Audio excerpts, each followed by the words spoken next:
오늘 이 주일 아침에 우리에게 주시는 하나님의 말씀은 빌립보서 3장 17절부터 4장 1절까지의 말씀입니다. 영상과 또 성경을 찾으셔서 함께 낭독할 수 있기 바랍니다. 다 찾은 줄 알고 같이 한번 낭독합니다. 시작. 형제 자매 여러분, 다 함께 나를 본받으십시오.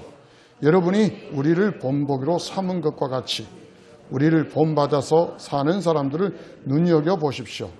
내가 여러분에게 여러 번 말하였고 지금도 눈물을 흘리면서 말하지만 그리스도의 십자가의 원수로 살아가는 사람이 많이 있습니다.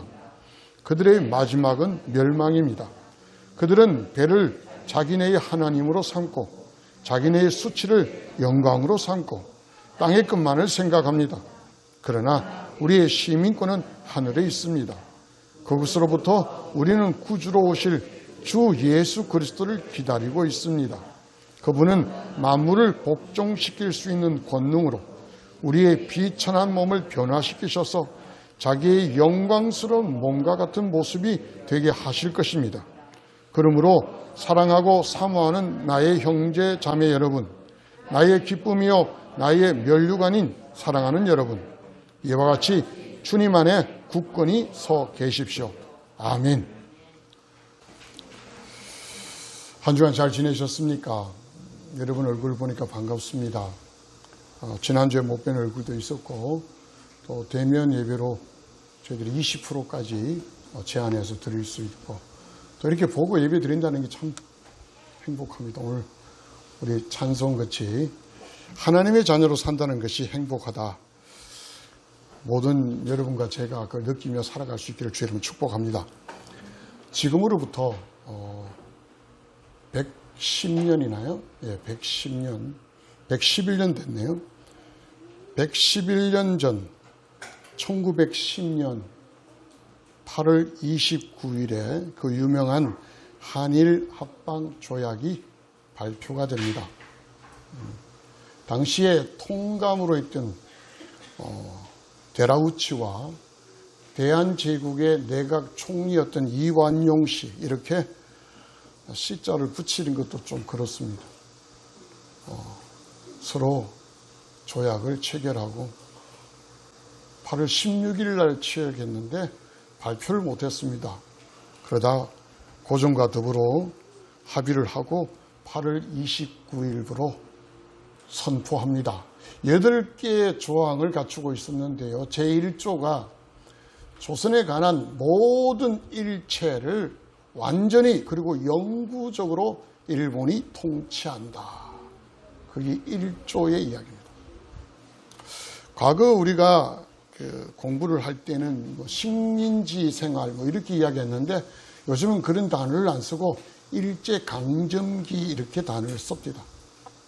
과거에 저희들이 배울 때는 식민지임이 36년 그랬는데 그로부터 34년 11개월 16일이 지나서 1945년 8월 15일 지금으로부터 딱 76년 전에 이 땅에 일본 천황의 항복선언과 더불어 일본 제국주의로부터 해방이 되었습니다. 그렇게 35년 단위에 34년 11개월 16일 지나서 강점에서 우리가 해방이 됩니다. 그리고 미군에 의하여 점령당한 미군정 3년이 지나서 1948년 오늘 똑같습니다. 8월 15일 대한민국이라는 나라와 정부가 수립이 됩니다. 그보다 앞서서 재헌국회가 세워지고 7월 17일 우리가 잘 아는 재헌절이죠. 재헌국회가 세워져 헌법을 만들게 됩니다. 그리고 7월 17일 1948년 7월 17일에 우리나라 헌법을 선포합니다. 그리고 그 헌법에 맞추어서 모든 육법, 법이 만들어집니다. 그리고 그 법에 기초하여 이 나라 정부가 조직이 되고 지금까지 운영되어 왔습니다. 76주년 광복절을 맞이해서 제가 대한민국이라는 우리가 속해 있는 이 나라에 대하여 간략하게 말씀을 드렸습니다. 저와 여러분의 국적은 다 대한민국입니다. 국적 이야기하니까 유성준 씨가 생각이 납니다. 모르는 사람도 좀 있겠지만 1990년대와 2000년대 초반에 굉장한 인기를 얻었던 탑스타입니다. 그때 당시 인기 1위가 조용필이었고 2위가 유승전이었습니다. 유승전. 지금 말하면은 거기 김건모도 굉장히 인기가 많았는데 그 사람은 한 10위쯤 될 때 유승전이라는 사람은 탑 랭커입니다. 거의 뭐 가요 탑10에 1위를 찍고 있던 사람이고 앨범 낼 때마다 대박을 터뜨리는 사람이었습니다. 또 바른생활 사나이였고 인격도 참 훌륭했습니다. 그리고 우리가 믿는 하나님을 믿는 기독교 신자였습니다. 그런 그가 군 입대를 앞두고 복무를 앞두고 실제로 그는 군대 가지도 않았습니다.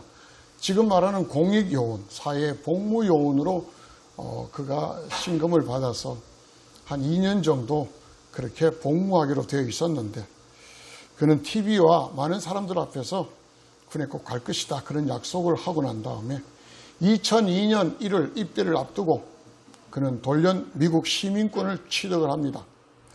어떻게 시민권을 취득했을까 제가 참 의아해서 한번 살펴봤습니다. 그의 부모들, 가족들은 다 미국에 살았고요. 그는 태생이 토종입니다. 한국에 태어나서 한국에서 학교를 다 다녔지만 미국의 영주권을 가지고 있습니다. 그 영주권이라는 것은 일정한 조건이 갖추어졌을 때 미국에서 살 수 있는 그린카드를 이렇게 발부해서 살 수 있습니다. 그런데 평생 사는 게 아닙니다. 그 조건을 다시 갱신하여 영주권을 연장하고 이런 것이 있습니다. 그 조건 중에 미국 본토에서 뭐 2년 6개월 이상 살아야 되고 그러면 5년씩 이렇게 갱신해 나가는 그게 영주권입니다. 그런데 그가 볼 때는 군입대에 2년간 복무하고 나면은 영주권을 잃어버리게 될 그런 처지에 있었던 것 같아요. 그래서 그럴 바에는 미국 시민권을 신청하자 해서 시민권을 신청하고 시민권을 받아 취득을 합니다. 우리나라 호주법에 의하면, 국적법에 의하면은 이중 국적을 허용하지 않고 미국 시민권을 취득한 그 일로부터 자동 상실됩니다. 한국 국적이 자동 상실되니까 자기가 군 입대를 한 복무, 의무가 군 복무에 대한 의무가 사라지게 만듭니다. 그런데 그로 인해서 미움 털이 박혀서 우리나라에서 그 사람을 한국 입국을 거부합니다. 지금 나이가요 76년생이더라고요. 지금 나이가 4년만 지나면 50이 됩니다. 그런데도 20년간 내년 되면 20년간 한국에 밟지를 못하고 계속 입국하고 싶다 사인을 보냈지만 국방부, 외교부에서 노 입국 금지합니다. 그가 우리나라 법에 제소를 했습니다. 이건 터무니없이 자기 인권을, 권리를 방해하는 거다. 실은 대부분에 가서 성소 판결을 내렸습니다. 그런데도 국방부와 외교부에서 입국 비자 내어주지 않습니다. 그래서 억울하다, 분하다, 뭐 계속 유튜브로 뭐 여러 가지 이야기를 합니다만 어쨌든 지금까지도 한국 국적을 상실한 유성준 씨는 한국 입국을 못하고 있습니다. 물론 이중국적은 아니죠. 이중국적 하면은 성경에서 대표적인 인물이 모세입니다. 여러분 우리 모세에 대해서 잘 알잖아요. 모세가 태어날 당시 히브리 민족, 유대인들은 이집트인의 노예로 살았습니다. 남자가 태어나면 다 강에 던져서 죽이게 했고 여자가 태어나면 식모살이하게 했던 것이 이집트 법이었습니다. 그런데 레위 지파 중에 한 여인, 요게벳이라는 이 여인은 아이를 태어났는데 너무 이뻐요. 그래서 3개월을 숨겨서 길렀습니다. 그런데 아이가 우는 소리가 너무 크고 도저히 발각이 될까 두려워서 할 수 없이 갈대 상자에 역청을 발라 나일강에 그냥 띄워보냅니다. 근데 하나님께서 도우셨었는지 그 당시에 이집트의 공주가 나일강에 목욕을 하러 나왔습니다. 그 목욕을 하는 중에 떠내려오는 것을 건져보니까 아이가 들었어요. 아이가 너무 이뻐서 그가 건져내어 자기 양아들로 삼습니다. 그리고 이름을 모세라고 짓습니다. 모세의 의미가 건져내었다는 그런 뜻입니다. 자, 모세는 이집트인의 그 공주에 의하여 아들로 삼아서 이집트 왕자로 자랍니다. 그런데 그의 유모가 자기의 친어머니인 요게벳이 그의 유모가 되어 젖을 먹이며 자라게 합니다. 그래서 그가 자라는 유년 기간 동안에 그의 어머니 요게벳은 끊임없이 그에게 유대교 사상, 하나님의 사상에 대하여 가르쳐 줍니다. 물론 성경에 제대로 자세하게 설명은 되어 있지 않습니다. 유대인들은 그 모계로부터 그걸 가르침을 배우는 게 유대인의 전통이에요. 그래서 아마 공주라든지 이집트인이 없을 때 아마 개인적으로 그렇게 가르쳤던 것 같습니다. 40년 동안 그는 이중 국적을 가지고 살았습니다. 겉으로는 이집트 왕자로, 이집트인의 왕자로서 살고 속으로는 그가 태어난 유대인으로서 하나님을 섬기는 유대인으로 살았습니다. 그런데 나이가 40살쯤 되었을 때 자기의 동포인 유대인이 이집트 병사에 의해 학대받는 걸 보고 참지 못해 그 병사를 때려 죽여버립니다. 그런데 얼마 뒤에 그것이 발각이 되어서 그는 도망할 수밖에 없습니다. 드디어 이중 국적을 포기하고 유대인으로 그는 도망옵니다. 그런데 미디안 그 광야에 도망을 왔지만 유대인으로 살아가기도 너무 이상합니다. 그래서 이집트인도 아니고 유대인도 아닌 그냥 그 광야의 목동으로서 개인 족속의 이드로라는 사람 밑에 들어가서 그의 첫째 딸 시브라와 결혼해서 그렇게 대릴 사이같이 양떼를 치면서 40년을 그곳에 또 보냅니다. 그러다가 그가 나이 80이 되었을 때 하나님을 만나게 됩니다. 그리고 자기의 국적을 회복합니다. 너는 하나님의 나라의 백성이다. 그래서 저 이집트에서 고통받고 있는 하나님의 백성, 나의 백성을 구하러 가라. 그래서 그는 다시 이집트, 도망왔던 이집트로 찾아가서 하나님의 나라의 백성들을 다 구원해서 하나님의 나라 가나안 땅으로 인도하는 역할을 나머지 40년 동안 80세에서 120세 동안 그 일을 감당하게 됩니다. 이거 우리 모두가 잘 아는 이야기잖아요. 제가 왜 이 이중 국적을 자꾸 이야기하냐면요. 우리 크리스찬들이 다 이중 국적이에요. 여기 앉아있는 저와 여러분이 다 이중 국적이라고요. 우리의 주민등록일의 여권을 보면 대한민국이라는 국적을 가지고 있습니다. 저는 오늘 제목을 광복절, 대한민국 이렇게 하고 싶었는데 너무 내용하고 빗나가서 저는 광복절을 맞아 우리의 시민권은 이런 제목으로 한번 달아봤습니다. 대한민국의 국적을 가지고 있지만 오늘 우리가 읽었던 성경에 보면 자, 성경 한번 보십시오. 20절입니다. 20절 한번 같이 한번 읽읍시다. 시작. 그러나 우리의 시민권은 하늘에 있습니다. 그곳으로부터 우리는 구주로 오실 주 예수 그리스도를 기다리고 있습니다. 여기서 말하는 시민권이라는 이 단어가 폴리투마라는 원어로 헬라 원어로 폴리투마라는 단어를 씁니다. 이 단어는 시민권이라고 되지만 또한 네이션, 국가, 나라 이렇게 번역됩니다. 우리의 나라는 하늘에 있습니다. 우리의 시민권은 하늘에 있습니다. 이런 표현입니다. 다시 말하면 우리는 대한민국의 국적을 가지고 있지만 또한 하나님 나라의 국적까지 가지고 있는 그런 이중 국적을 가지고 있다고 말씀을 드립니다.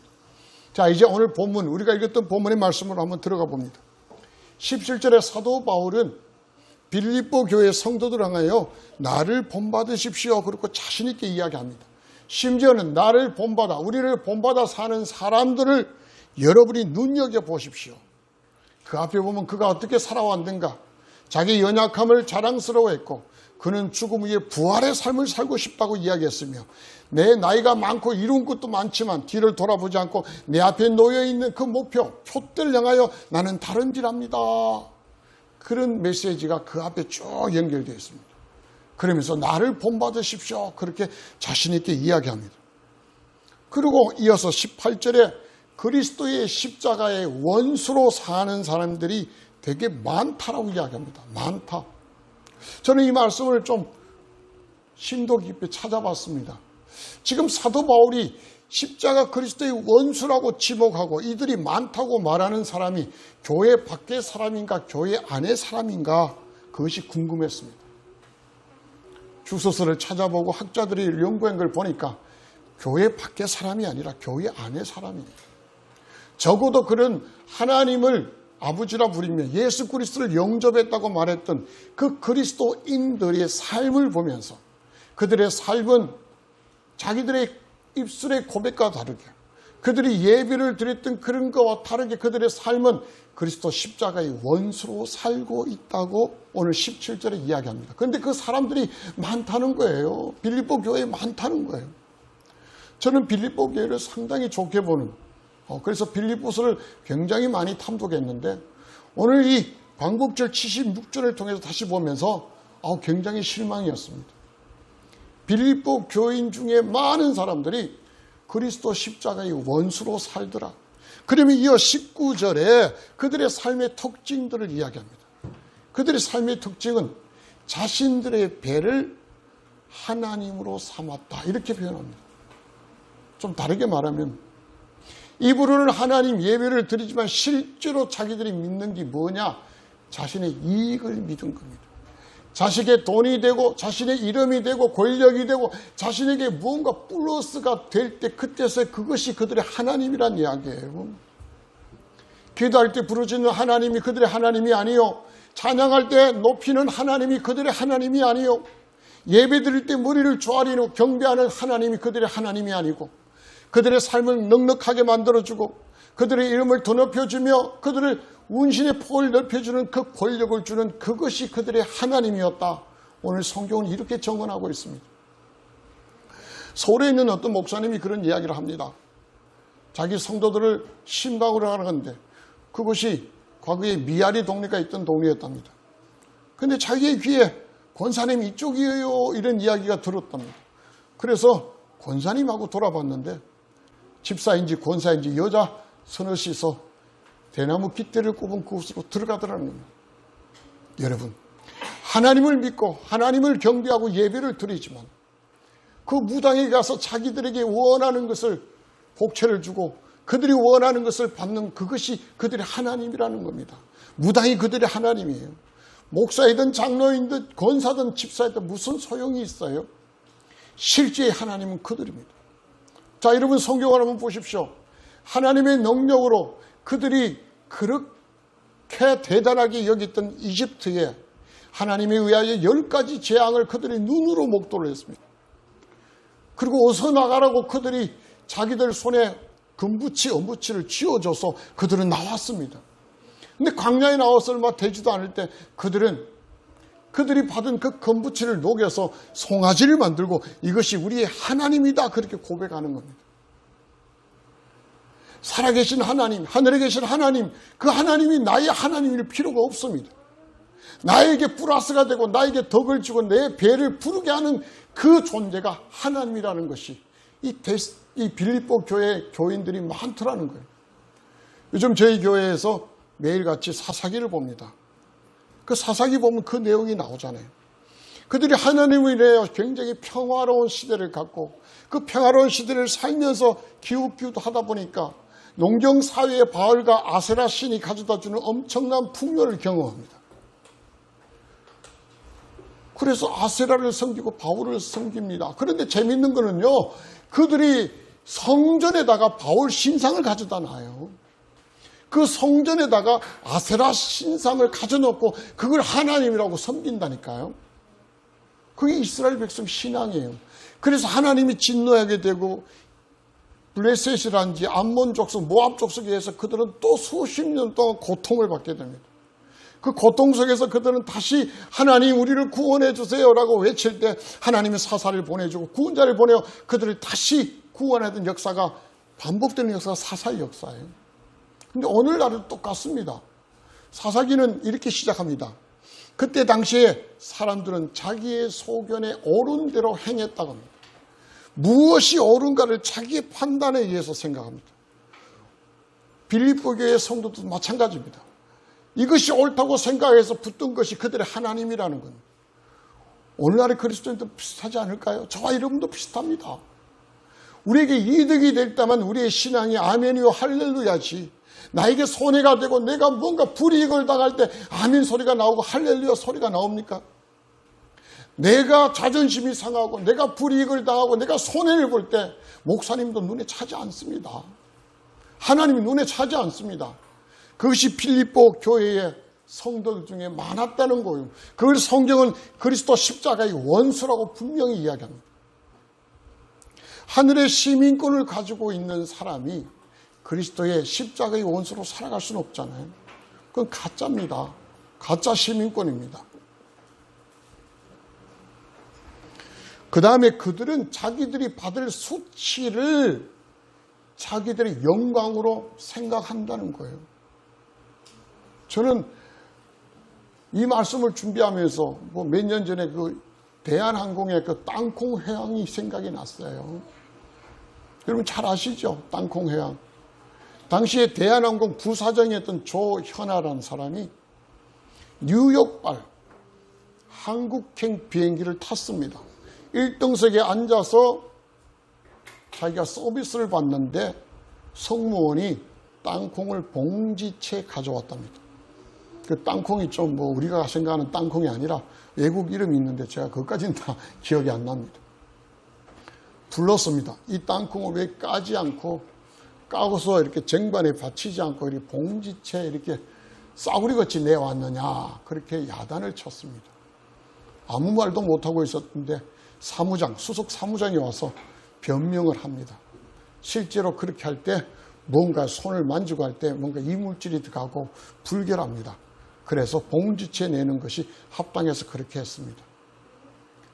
조현아 부사장이 화가 엄청나게 났습니다. 쓰잘데기 없는 소리 한다고 기장한테 외쳤습니다. 기장! 빠꾸해. 우리말로 빠꾸해. 그래서 20여 분 동안 다시 돌아왔어요. 그걸 회항이라 그럽니다. 게이트로 돌아오게 하고는 게이트에서 사무장을 내려, 너는 이 비행기에서 내려 하고 추방시켜버렸습니다. 그리고 250명의 성객 이런 거 안중에도 없습니다. 20여 분을 연착해서 비행기가 날아와서 한국에 도착했습니다. 그때 조연아의 파워, 그때 성모들은 발발발 떨었답니다.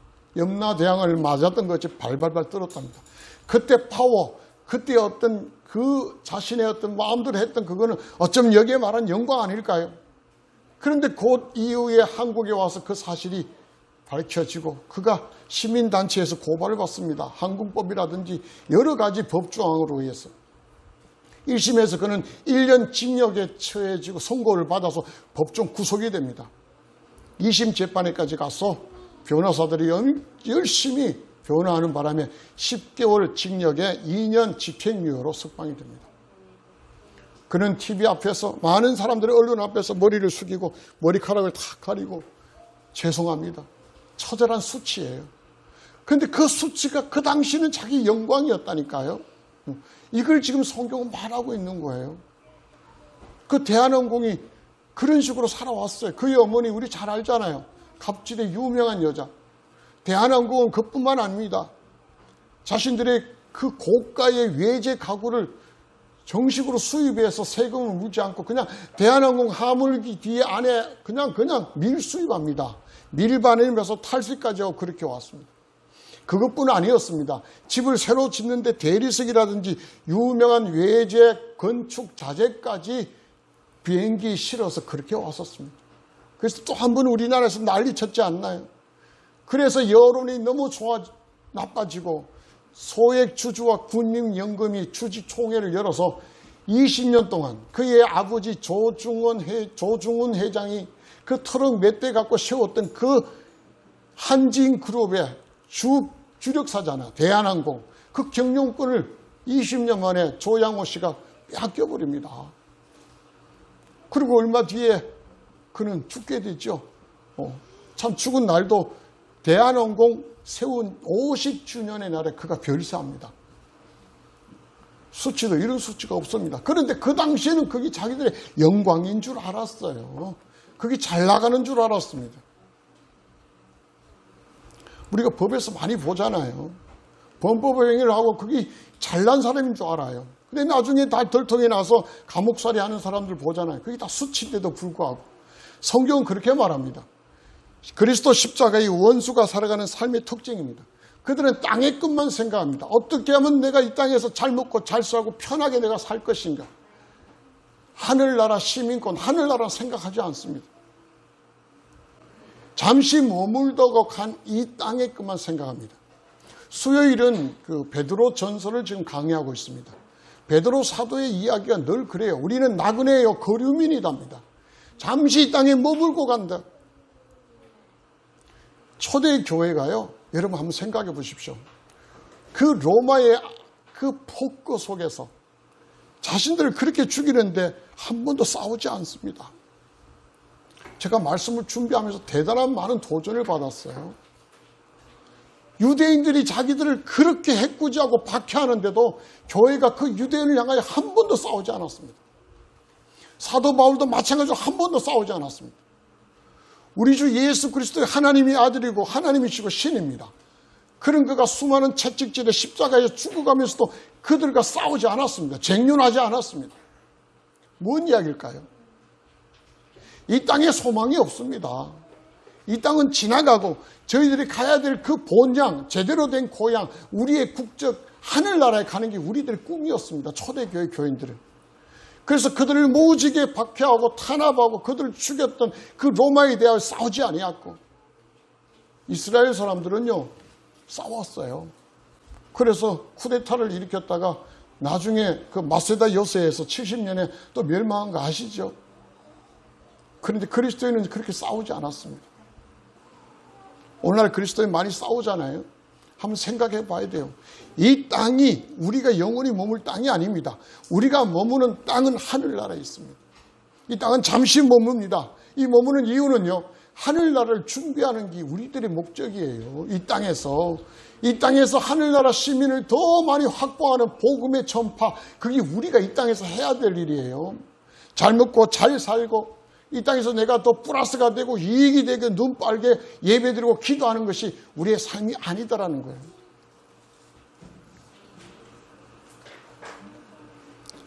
그러면서 사도 바울은 오늘 성경 20절에 우리의 시민권은 하늘에 있고 그 하늘로부터 다시 오실 예수 그리스도, 우리의 구주로서 구원하신 우리의 주님으로 다시 오실 예수 그리스도를 기다리고 있다. 그렇게 말하고 있습니다. 예수 그리스도를 기다리고 있다. 우리의 소망은요, 이 땅에서 뭐가 아니라 주님 오시는 것, 재림하시는 예수를 기다리는 게 우리의 소망이에요. 성경은 우리에게 그렇게 정언합니다. 근데 지금은 다 빗나갔어요. 새를 몰려야 돼요. 기독교인이 어떻게든 많이 모여서 우리가 의차해서 우리 힘을 과시하고 우리가 또 뭔가 받아야 될 권리를 찾아내야 되고, 이것이 오늘날 현대 우리 한국 그리스도인들, 교회 목사님들 가지고 있는 생각들이에요. 저도 마찬가지였어요. 근데 성경은 그렇게 말하지 않습니다. 우리의 관심은 땅의 것이 아니라 하늘의 것이고 다시 오실 우리 구주를 기다리는 것, 그것이 우리가 해야 될 일이었습니다. 왜 우리가 그분을 기다려야 될까요? 그분은 만물을 복종시킬 수 있는 권능을 가지고 계십니다. 그래서 이 땅에 미천한 우리의 몸을 하나님이 변화를 시키셔서 예수 그리스도의 그 영광스러운 모습으로 우리를 다 바꾸어 주신다는 걸 우리가 믿기 때문이에요. 그래서 그분을 기다리고 있는 겁니다. 그래서 오늘 성경 마지막 4장 1절에는 이렇게 말합니다. 그러므로 형제 자매 여러분, 그 형제 자매에 대하여 아주 굉장한 미사의구를 합니다. 나의 기쁨이고 나의 면류관이고 내가 소중히 여기고 가장 기뻐하는 여러분은 주님 안에 굳건히 서 계십시오. 이렇게 말합니다. 굳건히 서 계십시오. 여기 굳건이라는 단어의 원어 헬라어로 스테코입니다. 스테코. 이 단어는 현재형입니다. 헬라 용법정의 현재는 어쩌다 한 분이 아닙니다. 계속적이고 반복적입니다. 1945년에 해방되고 1948년에 대한민국이 수립이 되었던 이 나라는 계속해서 수립되고 경영되어집니다. 그런데 하늘에 있는 하나님 나라는, 우리가 속해 있는 그 하나님 나라는 한 번 세워졌다고 계속 세워지는 게 아닙니다. 오늘 성경에 주신 메시지와 같이 날마다 계속해서 반복적으로 굳건히 세워져야 될 하나님의 나라입니다. 매일매일 같이 세워져야 됩니다. 이 땅의 대한민국은 헌법과 여러 가지 법으로 조직되어 세워졌다면 하나님 나라는 하나님의 말씀인 성경에 의하여 세워진 나라입니다. 그 말씀에 의하여 세워진 나라입니다. 그래서 날마다 그 말씀을 저와 여러분이 묵상하고 그 말씀을 붙들어야 되고 기도와 찬양과 예배를 통하여 그 하나님 나라가 움직이고 경영될 수 있도록 해야 되는 것이 우리의 삶의 모습입니다. 사랑하는 성도 여러분, 76주년 광복절을 맞이해서 광과 복이라는 단어를 한번 해석해 봅니다. 빛광자에 회복한다는 뜻의 복자입니다. 빛을 회복한다는 겁니다. 진짜 광복은 우리 그리스도인입니다. 어둠에서 빛으로 나오는 우리 그리스도인의 광복이 필요합니다. 대한민국의 광복이 아니라 크리스찬으로서 진정한 하나님 나라의 백성으로 광복이 진짜 필요할 때가 아닐까요? 어중간하게 이중적인 국적을 가지면서 어중적하게 그렇게 살아가는 모습이 아니라 때가 되면 버려야 될 국적이 대한민국 국적이지만 영원히 붙들어야 될 우리의 시민권을 하늘에 있다는 사실을 기억하십시오. 이 땅에 살면서 내가 예배를 드리고 찬양을 하고 기도를 하고 말씀을 읽지만 내 삶이 그리스도 십자가의 원수로 살아가는 삶을 던져버리고 그 끝은 분명히 말합니다. 멸망이라고 그렇게 말합니다. 내 배를 위하여 내 이익과 내 플러스적인 삶을 위하여 신앙생활을 하지 말고 하나님의 영광을 위하여 또 다시 오실 주님을 기다리며 하늘 나라에 대해 관심과 생각을 멈추며 살아가는 그리스도는 그렇게 되어질 때 정말 영적인 광복절이 되어질 것입니다. 말씀을 정리를 해봅니다. 오늘 성령께서 준비하게 하신 말씀을 다 선포를 했습니다. 오늘 이 말씀을 통해서 저와 여러분이 그냥 겉으로 그냥 슬렁슬렁 신앙생활하는 것이 아니라 정말 제대로 된 하나님 나라의 시민권자로서 하나님 나라의 백성으로서 정말 제대로 신앙생활 해보기를 원합니다. 빌립보 교회에 다수의 많은 사람들이 참된 신자가 많았지만 또 성경에 많은 사람들이 교회 안에 그리스도의 십자가의 원수로 산다고 했던 것이 저는 굉장히 충격이었습니다. 우리 자신을 한번 돌아보십시다. 우리는 어떤 삶을 사는가요? 정말 하나님 나라에 부끄럽지 않은 하나님의 시민으로 사는가요? 아니면 그리스도 십자가의 원수 같은 삶이 내 삶의 전부고 내 신앙의 전부라면 이제부터 우리가 돌이켜야 됩니다. 날마다 그분의 나라를 세워가십시다. 굳건히 세워가십시다. 하나님의 말씀으로 세워가며 그분을 향하여 드려지는 기도와 찬양과 예배를 통하여 그 하나님의 나라가 우리 가운데 정말 제대로 작동할 수 있도록 그렇게 할 수 있기를 저와 여러분이 주의 이름으로 축복합니다. 기도하겠습니다. 살아계신 아버지, 오늘 이 나라가 광복이 되고 우리 모두가 자유로운 대한민국으로 살아가게 하신 것 감사합니다. 76주년을 맞이한 광복절, 이날의 주일이라서 이 말씀을 준비하며 말씀을 선포했습니다. 하나님, 나라가 다시 해방된 것 아니라 우리 하나님의 나라가 제대로 광복될 수 있도록 하나님 저희들에게 은혜 베풀어 주시옵소서. 선포되어진 말씀이 성령께서 기름 부어 주셔서 그것이 능력과 권세가 되게 하셔서 이 땅에 주님을 찬양하고 예배로 들어가지만 삶의 모습이 그리스도 십자가의 원수로 살아가는 삶이 아니라 하나님께 영광 돌리며 주 예수 그리스도의 재림을 기다리며 하늘의 것을 생각하며 살아가는 그리스도인으로서 날마다 하나님 나라를 말씀으로 세워가며 기도와 찬양과 예배로 그 말씀 통하여 하나님 나라가 작동되어 가게는 그런 멋진 신앙의 삶을 살기로 오늘 함께하는 모든 예배자들에게 하나님이 강력하게 역사하여 주시옵소서. 감사드리며 우리 주 예수님의 이름으로 간곡히 기도드리옵나이다. 아멘.